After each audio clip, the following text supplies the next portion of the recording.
Hello, Royal Community. Welcome back to our channel, Keeping Up with the Windsors. I'm Rachel. And I'm Michelle.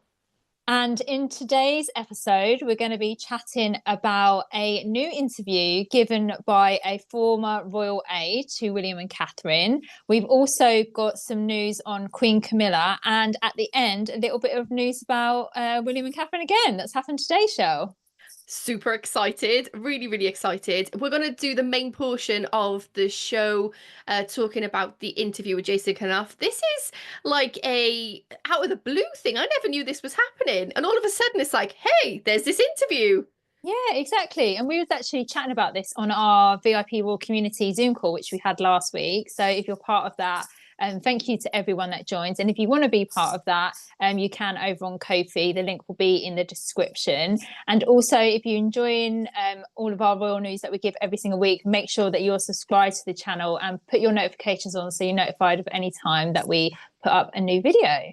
Yeah, because we're not always every week on the same day. So notifications exactly the right thing to do for that. So shall we head on to the royal news for this week, Shell? Yeah, let's do it. Let's go for it.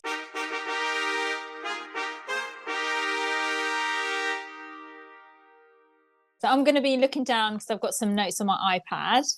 And as we said, we're going to start off with the interview with Jason Knauf, who had an interview with 60 Minutes Australia, where he revealed that he was one of the first people to know about Princess Charlotte's birth. Yeah. Did that surprise you, Rach? I mean, I think when you're thinking of William and Catherine, future king and queen, a royal baby, a royal birth is important news, isn't it? And when you think back, royal community, of any of their children's births, it just garners so much worldwide attention, and we always have so much media outside of the hospital waiting for it to be revealed. Is it a boy or is it a girl? What's the name going to be? And he said that he was handed a piece of paper with the information of being a girl, the weight of the baby, and also the time of birth. And he said they weren't going to actually release that information till a couple of hours in the future. But then he lost the piece of paper and they were scrambling around because he was so worried that anybody, a press, something was going to leak that information early because they couldn't find a piece of paper. And well, community, they never found it. They didn't find it. It's probably gone down a drain or somewhere. Yeah, I mean, can you imagine? Like that day, that was all everyone wanted to know, boy or girl, and you want to see photos of William and Catherine coming out of the hospital when they do, and yeah, just what a responsibility to have. And considering he lost the piece of paper, I wonder if he told William that he lost it. Do you know, I kept thinking, you had one job. Yeah. You had one job. But, if I make a mistake in work, it's not like worldwide news. Yeah. So it's a big deal. He had a bit, like you said, a massive responsibility. He did. He also said that William called him to let him know of Catherine's cancer diagnosis, and he revealed that it was one of William's lowest times in his life, as obviously his father had only been diagnosed a month or so earlier.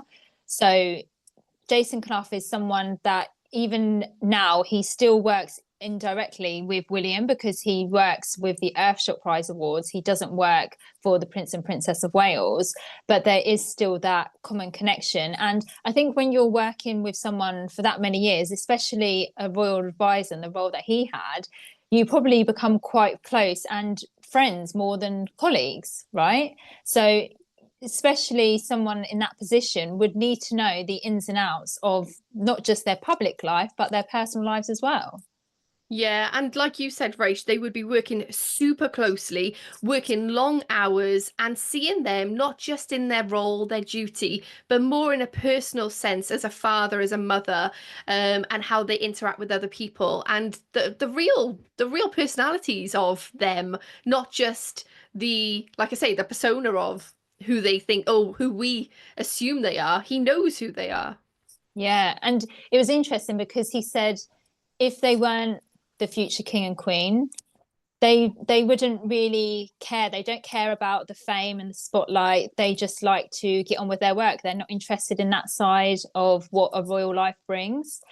And he's obviously seen them every day in that, like you said, in that family role. So it's really interesting when it comes from someone that has firsthand knowledge of knowing them.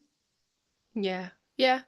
I mean, the things he might have seen, I we're never going to mean, know that because he's not going to spill that tea. yeah. But yeah, And what was interesting again when he said he was one of the first people to know about Catherine's cancer diagnosis was that this was at the height of the Where's Kate conspiracies. And he said, obviously, that was really hard. And the reason that they didn't reveal to the world sooner was because they still hadn't told the children and they were trying to work out how to tell the children. And we've actually spoken about this before, Shell, which was that was one of the most important things, right? yeah. And I think a lot of people are like, why don't they just tell us some information? And us as royal community, we know if they're holding back on something, it's for a very good reason because there was so much foray around Catherine and her disappearance. It must have been hard behind the scenes, let's put it that way. And I think even I was really frustrated with how the communications team actually gave out all that information. But knowing what we know now, we do understand why. That doesn't make any easier because obviously the trajectory of conspiracies and negative stories going around and made up stuff kind of just multiplied, didn't it, as that Mm-hmm. time went on? But still, but still, we can see that it was a personal decision for them. They needed time to tell the children. But yeah, that must have been really difficult on the back end of things for them to make that decision. Yeah, when he first joined the royal household, he also worked with Meghan and Harry, and he was actually there on their first engagement as a couple, when they first went to Invictus. And he actually had a hand in organising their wedding, and he said that was a really like crazy time because obviously it was such a big undertaking to be a part of that. He didn't go into specifics, but he was the one, Jason Knauf was the one who brought on the bullying case against Meghan and how she treated staff. And I think, this is where it gets interesting. We've said before, we'd love in like 50 years, well, not 50 years, like 30 years' time, he releases a book because that would I be don't think he ever will. that would be tea. But I'm guessing this whole interview, he didn't really go into specifics. We didn't really learn anything new. But I think it's pretty obvious that he's probably signed an NDA, which stops him from talking about certain things. And because he still inadvertently works with William on the Airshot Prize, he's not going to give anything away and not going to really say anything bad or negative against William, is he? Because that's his boss at the end of the day. Yeah. And I think as well, once you are in the fold, so to speak, once you're in it, regardless of whether you no longer work there or not, it's common courtesy to get the seal of approval, so to speak, from their press teams to see whether it's okay to talk about what you're talking about. So I'm wondering whether William knew he was doing this 60-minute interview because it's so out of character for him to do something like this. I was so shocked when I found out, and I wondered whether he would have had to have gotten permission from William, especially because of the connections with the Duchess of Sussex and everything that went on with him and her as well. So yeah, it was quite a puzzling thing for me. I kept thinking, hang on Mm. a minute, does William know he's doing this interview? Why is he doing this interview? Because it was quite a positive PR piece for the Prince and Princess of Wales, wasn't it? Like, are they ready to reign? Are they gearing up to become the king and queen in the future? So he was there as kind of like a spokesperson for that, if that makes sense. Mm-hmm. What made me laugh as well is they had a former royal butler that worked for, he was at the time Prince Charles, now the King. And I've seen this guy on a few programs, and I'm just like, You haven't worked for the king for years. It just makes me laugh when people are on programs such as this, giving their insights, and I'm just like, but how relevant is your information now? Because you don't know what's going on in their lives right now.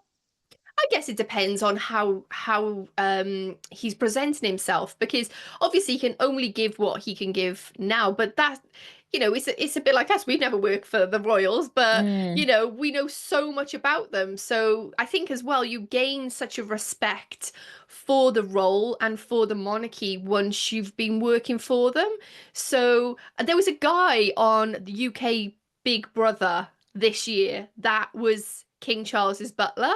He doesn't work with him anymore, but that was like a big kind of selling point for his character, you know what I mean, like yeah. for him as a person on Celebrity Big Brother. But I quite like it because I like these little tidbits of royal information. I don't care whether it's 20 years ago, I'm there, I'm just like, give me anything you know. What I loved was that Jason revealed that when he left the office of the Prince and Princess of Wales, they had a bit of a leave-in do, and William gave him a comedy roast, which went on for about 20 minutes. Wow. Wow. I could, like, as we said earlier, they would have worked together so closely, so they Yeah, would have known each other, and they might have had their little in jokes, and made, like, I think he said that all of his mistakes that he'd made, he yeah. brought up in this comedy roast. I mean, yeah, that's definitely a leaving present. Yeah, and I think as well, the interviewer says something along the lines of, this must have been the job of a lifetime. Like how many times, how many people can say they've been in a role like that? And I think it's one of those things when we've read biographies about any of the royals and people that work for them, they say that it's not a long term job. You just can't do it long term because I guess at the end of the day, these people become your everything, don't they? You have to be there, not at their beck and call, but to put any fires out in terms of press, what's going on in the press and tours and weddings and babies. It must be like all encompassing to have a role like that. Yeah, but remember, right? The crown must win, of course.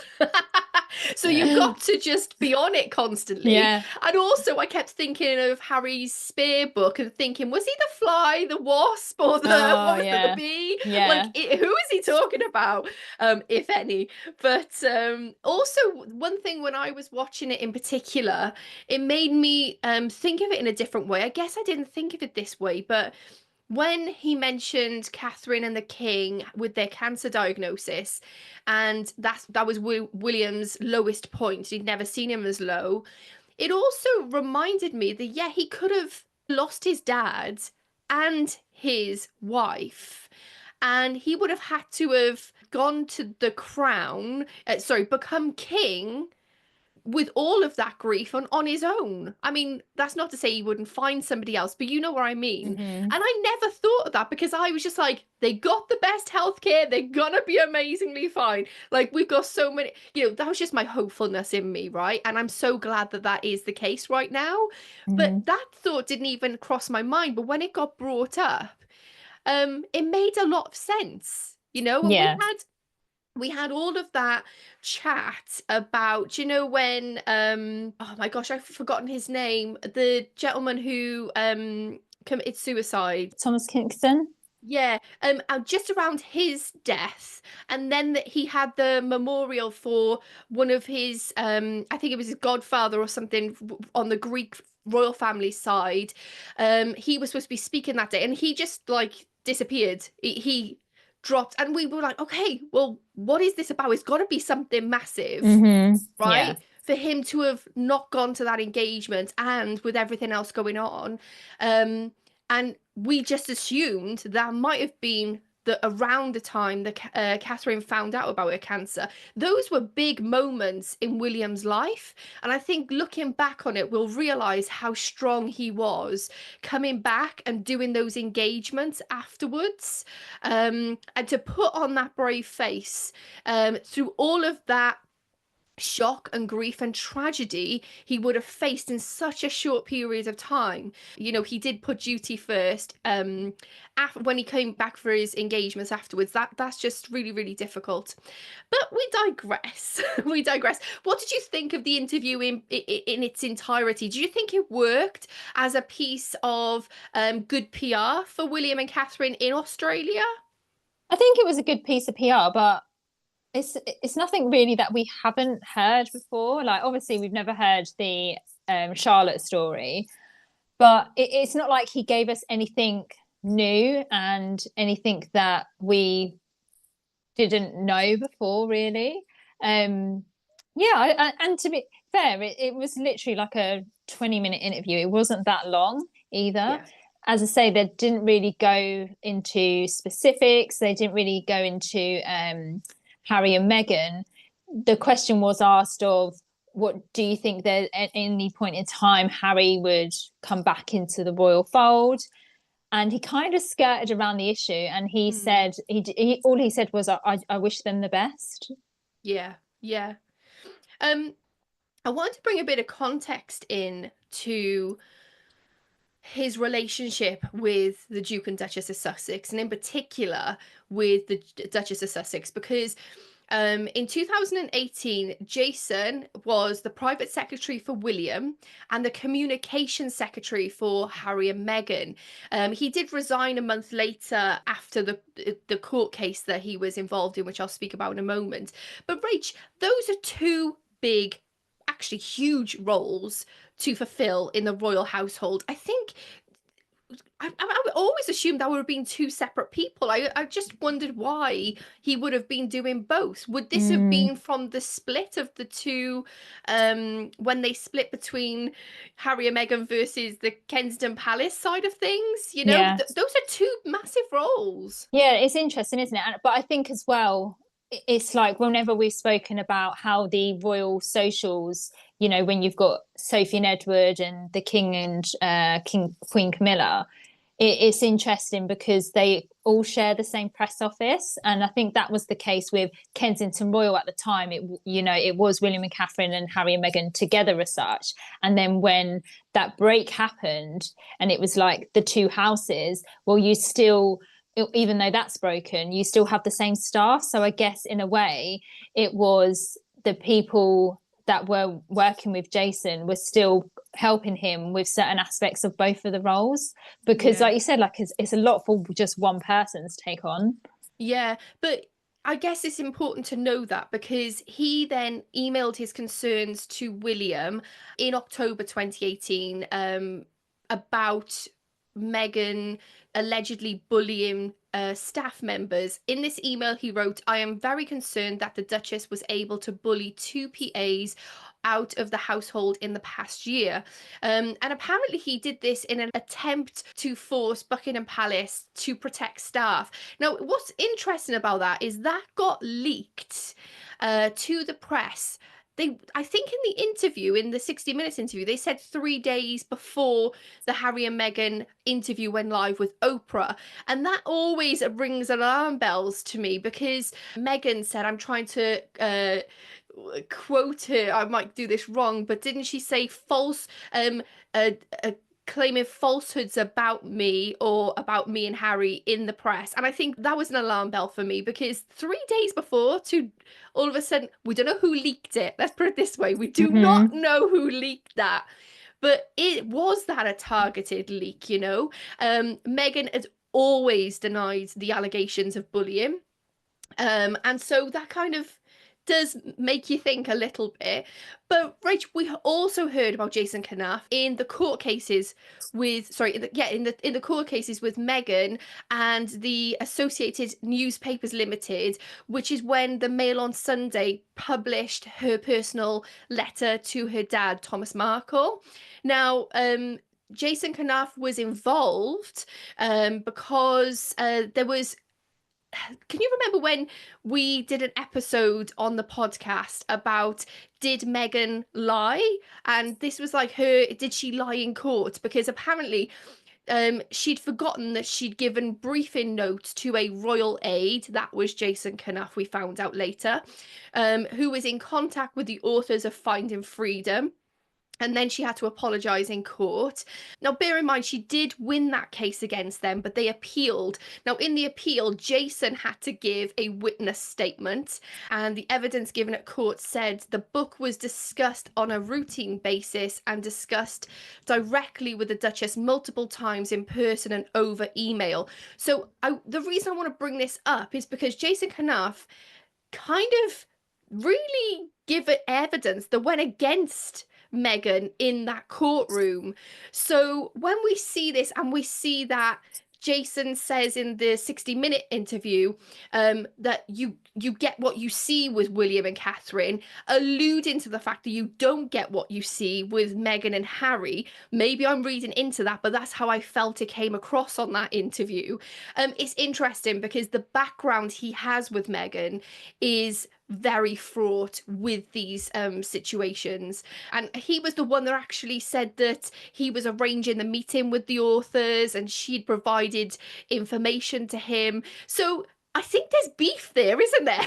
I mean, maybe I'm reading too much into this, but I'm kind of seeing it in both sides. Hang on a minute, it's hard because there has never been, or we've never found out whether that bullying allegation was looked into and what the result was of that.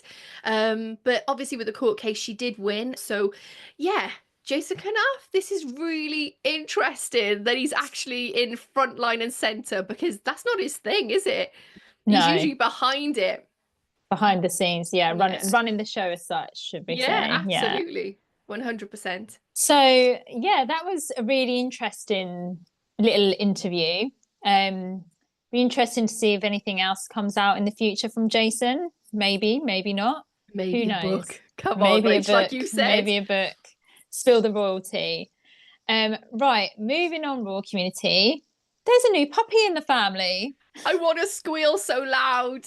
I'm so excited. Queen Camilla has revealed that she has adopted a rescue puppy from Battersea Dogs Home. Amazing. She is called Molly. Molly? Yeah. Molly. Yeah. Because she looks like a mole. Of course. And Molly was born on Boxing Day and is half Jack Russell, half unknown. Who's the father? Who's the daddy? Birth certificate. Who's the daddy? Then he's doing one of those ancestry things on the dog DNA. And Camilla said the puppy is a crossbreed with a bit of everything, so they don't know who the daddy is. Yeah. But this was so cute because, as we know, she lost one of her beloved rescue dogs that she also got from Battersea a few months back. So it was nice to hear that they've got another dog in the royal fold who's probably being spoilt rotten, probably causing loads of mischief, as all puppies do. But Shell, I want photographic evidence. I want to see this puppy. I'm disappointed. Royal community, we are absolutely gutted. Do not, Queen Camilla, please do not tempt us with the allure of a new puppy and not show us a picture. Can we please see Molly? Also, I think, can you remember, like, if you have a dog and you've got their name, and then actually you end up with about 20 nicknames for the dog. I think there could be loads of different ways of saying Molly. Yeah. Mole, Molly, Mo, whatever you want. There's got to be quite a lot of there. But I'm wondering how. Was it Bluebell or Beth that passed away? It might have been Beth. Was it Beth that passed away? I think it was Beth, yeah. So I'm just wondering how Bluebell is Beth, getting on with Molly. Yeah, either or. Yeah, how she's getting on with Molly, because a new puppy, like you said, there's a lot of energy there. So they've got a lot of staff to look after them, I'm sure. Exactly. And Shell, Prince and Princess of Wales, we're in your neck of the woods today. They were in my motherland. I love it. So William and Catherine had a joint engagement in Wales today ahead of St David's Day, which was on the 1st of March.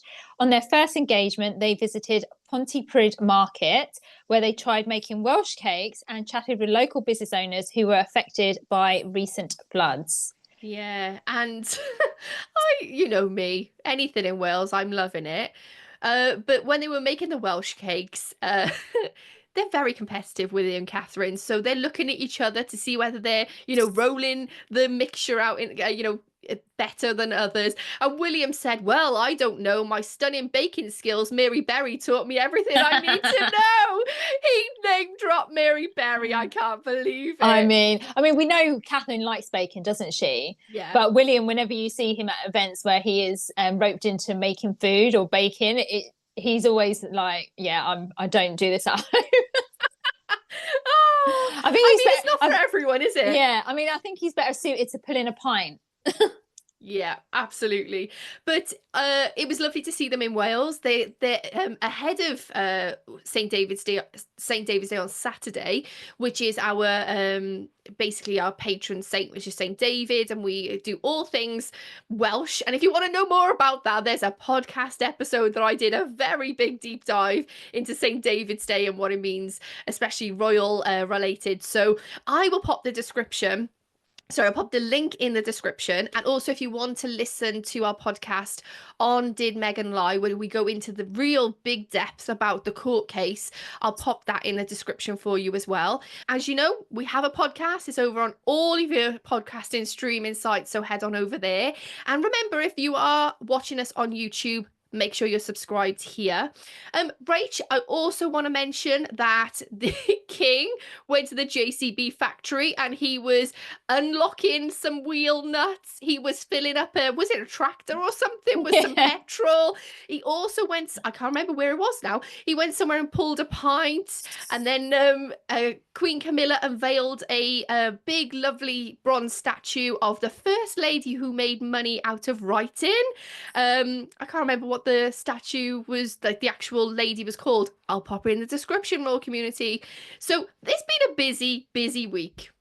Yeah, it's been nice, hasn't it? Because we've had a bit of a slow start to the royal watching year. So it's been nice to see both the King and Queen Camilla, who went to a theatre show last night, Shell, as well. That was busy. Yeah, very nice to see. And obviously seeing William and Catherine together, one of their first joint engagements of the year. So long may it continue. Of course, royal community, Princess Anne has been doing engagements, as she always does. Yeah. There was a joint engagement with the king at the Buckingham Palace. There was a reception. There was a reception. Yeah. So there's been a few things going on this week. So long may it continue. Thank you so much for tuning into this week's episode. And as Shell said, make sure you're subscribed so you're notified of any future episodes and videos that we put out. Thank you so much for joining, and we'll see you next week on Keeping Up the Windsors.